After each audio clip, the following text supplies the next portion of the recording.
Itulah fi'il mudhari'. Ya, kata kerja yang sedang berlangsung. Sampai kapan? Tidak ada yang tahu. Kalimat yusalluna yang digunakan oleh Allah dan para malaikatnya untuk bersalawat kepada Nabi adalah kalimat yang menunjukkan fi'lun mudhari', kata kerja yang sedang berlangsung. Sampai kapan? Tidak ada yang tahu kecuali Allah Subhanahu wa ta'ala. Makanya ketika Sayyid Alawi Al-Maliki ditanya, sedang apa Allah Subhanahu wa ta'ala?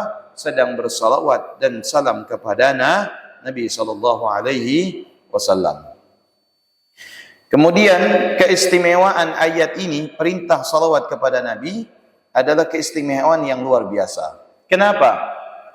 Mohon maaf, tanpa mengurangi kehormatan dan kesucian para nabi-nabi yang lain, ya, tidak ada perintah Allah langsung untuk bersalawat dan salam kepada para nabi kecuali kepada Nabi Muhammad sallallahu alaihi wasallam.